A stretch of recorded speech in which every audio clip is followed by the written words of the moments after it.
تو میرا رب کہہ رہا وخفض، لوگوں کی بدتمیزی کے آگے ذبح ہو جا، لوگوں کی بد اخلاقی کے آگے ذبح ہو جا. یہ مت کہہ کہ میں کتنا صبر کرتا، میں کتنا حوصلہ کرتا، میں کتنا چپ رہتا، میں بھی تو انسان ہوں، میرے اندر بھی تو دل ہے. وخفض، اپنے پر پھیلا کے ان کی ہر بدتمیزی کو سہتا جا، ان کی ہر بد اخلاقی کو سہتا جا، ان کی ہر دل آزاری کو سہتا جا، سہتا جا. بس یہی تیرا کام ہے. قربان جاؤں، قربان جاؤں. اتنے عالی اخلاق کے باوجود اللہ اتنی تاکید کے ساتھ حکم سناتا ہے کہ اپنے پر پھیلا دے، زخمی پرندے کی طرح ذبح ہونے کے لیے تیار ہو جا. ان کی ہر بدتمیزی کے آگے آہ نہ کر لبوں کو سی، عشق ہے دل لگی نہیں، سینے پہ تیر کھائے جا، آگے قدم بڑھائے جا. یعنی زبان حال سے کہہ دے کہ ہاں ستائے جا. وہ یہ کرتا ہے، وہ یہ کرتی ہے، اسے یہ نہیں آتا، اسے یہ نہیں آتا، اسے وہ یوں سناتی ہے، وہ یوں سناتا ہے، وہ یوں کرتی ہے، وہ یوں کرتا ہے. یہ آج کے اخلاق ہیں. کوئی آنکھ ایسی نہیں ہے جو خوبیاں ڈھونڈے. جس آنکھ کو دیکھو اس میں دوربینیں فٹ ہیں عیب پکڑنے کے لیے. کاش کوئی آنکھ ہوتی جو خوبیاں دیکھتی، کوئی زبان ہوتی جو خوبیاں بولتی. ہائے ہائے، اللہ درجے بلند کرے. سعید احمد خان رحمت اللہ علیہ، مولانا سعید احمد خان، ایک شخص میری زندگی میں آیا. یہ سارا مضمون میں اس کی صحبت سے سمجھا ہوں، کتابوں سے نہیں سمجھا. مجھے کتابیں زبانی یاد تھیں، میں کتابوں کا حافظ تھا، لیکن اللہ کی قسم میں مضمون کتابوں سے نہیں سمجھا. یہ میں اس بندے کی صحبت سے سمجھا کہ اخلاق سیکھنے پڑتے ہیں. اخلاق سیکھنے کی چیز ہے، یہ پڑھنے سے نہیں آتے، یہ پڑھانے سے نہیں آتے. ممکن ہے بخاری پڑھانے والا بد اخلاقی کے انتہا پر ہو، بخاری پڑھنے والا بد اخلاقی کے انتہا پر ہو، کہ یہ چیز پڑھنے سے نہیں آتی، سیکھنے سے آتی ہے. پڑھا، کتابیں زبانی یاد کی، چٹائیوں کے ساتھ سل کے بیٹھ کے پڑھا. نہیں سمجھ میں آئے، ایک ہستی کو دیکھا، ایک اخلاق والے کو دیکھا، اس کے ساتھ چند صبحیں گزری، چند شامیں گزری جو میری زندگی کا سب سے قیمتی اثاثہ ہیں. تو پھر مجھے پتا چلا کہ اخلاق کسے کہتے ہیں، اور اخلاق بھی سیکھنے کی چیز ہے، اور اخلاق ہی انسانیت کا نام ہے. بد اخلاقی ہے تو انسانیت نام کی شے کوئی نہیں.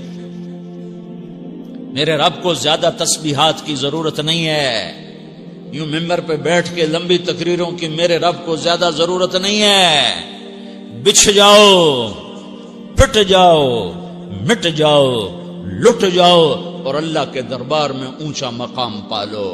لوگوں کی سہنا سیکھ لو، لوگوں کے زخم سہنا سیکھ لو، لوگوں کی لگائے ہوئے نشتر، لوگوں کے لگائے ہوئے زخم چھوڑ دو رسنے کے لیے، چھوڑ دو گھاؤ بننے کے لیے، چھوڑ دو انہیں گہرا ہونے کے لیے. یہ جتنے گہرے ہوں گے اتنا تم اللہ کو محبوب نظر آؤ گے. تو بچا بچا کے نہ رکھ اسے، تیرا آئینہ ہے وہ آئینہ کہ شکستہ ہو تو عزیز تر ہے نگاہ آئینہ ساز میں. اسے ٹوٹنے دو، اسے ٹوٹنے دو. توڑنے والوں کو کہہ دو آ جاؤ ادھر آ ستمگر، ہنر آزمائیں تو تیر آزما، ہم جگر آزمائیں. لوگوں کو بولنے دو، عورتوں کو بولنے دو، تم سنتی جاؤ اور سہتی جاؤ اور پیتی جاؤ اور اف نہ کرو اور آہ نہ کرو. تم وقت کی رابعہ بصری ہوگی، تم وقت کے جنید بغدادی ہوگے. بڑے بڑے مجاہدوں والے اور بڑے بڑے بڑے بڑے عبادات والے، بڑے بڑے عبادات کے قطب مینار، اللہ کی قسم تمہاری گرد نہیں چھو تمہاری گرد کو نہیں پا سکتے. تمہیں پہنچنا تو کہاں ہے، تمہاری گرد کو بھی نہیں پہنچ سکتے ہیں. اگر تم اپنے اخلاق قابو کر لو، اپنی زبان پہ قابو کر لو، لوگوں کی دل آزاری پہ چپ رہنا سیکھ لو، لوگوں کی تکلیف پر چپ رہنا سیکھ لو، اور لوگوں کی بدتمیزی پر چپ رہنا سیکھ لو، اور برے سے اچھا بننا سیکھ لو، برے کے سامنے مسکرانا سیکھ لو، تانے سن کر بھی مسکرانا سیکھ لو، تو تمہیں زیادہ نفلوں کی ضرورت نہیں پڑے گی. تمہیں لمبی لمبی تہجد کی ضرورت نہیں پڑے گی. تم وہاں پہنچو گے جہاں کوئی نہ پہنچ سکے گا. تم ادھر جاؤ گے جہاں کوئی نہ جا سکے گا. تمہارے مقامات کو کوئی پا نہ سکے گا آخرت میں، نہ دنیا میں نہ آخرت میں. اپنے اخلاق بناؤ. اپنی آخرت کو بنانا ہے تو اس نفس کو پاکیزہ کرو. یہ نفس پاک ہوتا ہے دو باتوں سے، ایک عبادات سے، ایک اچھے اخلاق سے. اور یہ غلیظ ہوتا ہے، ناپاک ہوتا ہے عبادات کو چھوڑنے سے اور بد اخلاقی کا شکار ہونے سے. بد اخلاقی سب سے بڑی غلاظت اور کبیرہ گناہ سب سے بڑی غلاظت ہے، اور عبادات سب سے بڑی خوراک ہے، سب سے بڑی پاکیزگی ہے. اچھے اخلاق سب سے بڑی خوراک ہے، سب سے بڑی پاکیزگی ہے. گناہوں کا چھوڑ دینا سب سے بڑی طہارت ہے. یہ کرو گے اللہ تمہیں چمکائے گا، تمہاری دنیا بھی بنائے گا، تمہاری آخرت بھی بنائے گا. یہ اخلاق سیکھنے پڑتے ہیں، عبادات کو سیکھنا پڑتا ہے. اللہ کے راستے میں جاؤ، اللہ کے راستے میں پھرو، اور اپنے اخلاق بھی بناؤ، اپنا ایمان بھی بناؤ، اپنے کردار کو بھی بناؤ. اور مرتے دم تک یہ محنت کرتے رہو. کرتے کرتے موت آ گئی تو جو ادھورا پن ہے اللہ دور کر دے گا. جو ادھورا پن ہے اللہ دور کر دے گا. اور کوشش کرو 24 گھنٹے کی زندگی میں اس زبان پہ خیر کے سوا کچھ نہ نکلے. تم بے شک فرض نماز پڑھو، تسبیحات مسنون نہ پڑھو، تو لمبے ذکر نہ کرو، لمبے قرآن نہ پڑھو، لمبے نفل نہ پڑھو. میری ایک مان لو، یہ زبان پہ قابو پا لو. اس زبان کو بند کرنا سیکھ لو. اسے ہونٹوں تلے، اسے دانتوں تلے دبانا سیکھ لو. یہ ہونٹوں کے در بند کرنا سیکھ لو.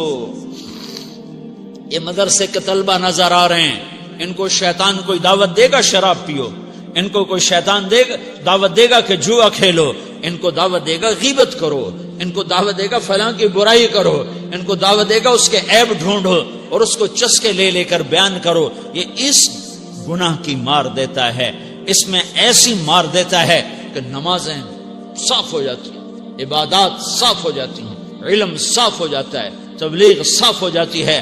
ہمارے استاد مولانا زار شاہ صاحب رحمت اللہ علیہ ہمیں فرمایا کرتے تھے، جب وہ کبھی غیبت کی نفرت بٹھاتے تو فرمایا کرتے تھے تم سب سے زیادہ کمائی کرنے والا طبقہ ہو طلبۃ العلم، لیکن ایک بول کر ساری کمائی پہ پانی پھیر دیتے ہو. تو میرے بھائیوں چاہے دین والے ہو، چاہے دنیا والے ہو، مدرسے والے ہو، کالج والے ہو، ایک عبادت کو بناؤ، ایک اپنے اخلاق کو بناؤ تو اللہ تمہارے ساتھ ہے. دنیا بھی تمہاری ہے، آخرت بھی تمہاری ہے. اگر اللہ کو ساتھ نہ لیا اور اس نفس کو پاکیزہ نہ کیا تو یہ جہان بھی برباد ہے، اگلا بھی برباد ہے. اسے پاک کرنے کی نیت آج سے نیت کرو کہ اسے انشاءاللہ پاک کرنے کی کوشش کریں گے.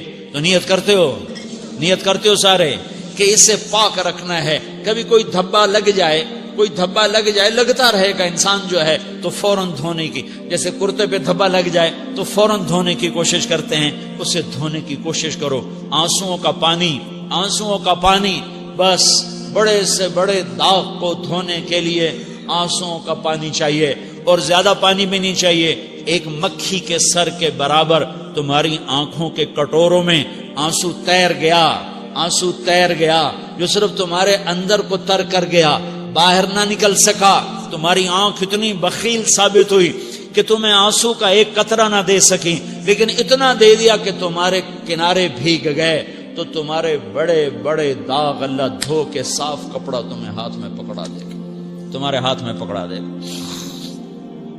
تو جب ہو جائے توبہ کرو، جب ہو جائے آنسوں سے صاف کرو. آنسو نہیں نکلتا تو آہوں سے صاف کرو. تمہاری آہیں بھی اسے صاف کر دیتی ہیں، تمہارے آنسو بھی اسے صاف کرتے ہیں، تمہاری آہیں بھی اسے صاف کر دیں گی. تم کہتے ہو جی دل بڑا سخت ہے، آنسو نکلتا ہی نہیں، تو تم کچھ آہ ہی بھر دو اللہ کے آگے، تو وہ بھی تمہیں کہاں سے کہاں پہنچا دے گی. تو میرے بھائیو اس کی نیت کرتے ہو نا، پچھلی پر توبہ کرو، پچھلی پہ توبہ کرو، پچھلی پر توبہ کرو، اگلی صحیح گزارنے کی نیت کرو. تو توبہ کی بھی نیت کرتے ہو تو کہو یا اللہ میری توبہ، پھر کہو یا اللہ میری توبہ، پھر کہو یا اللہ میری توبہ.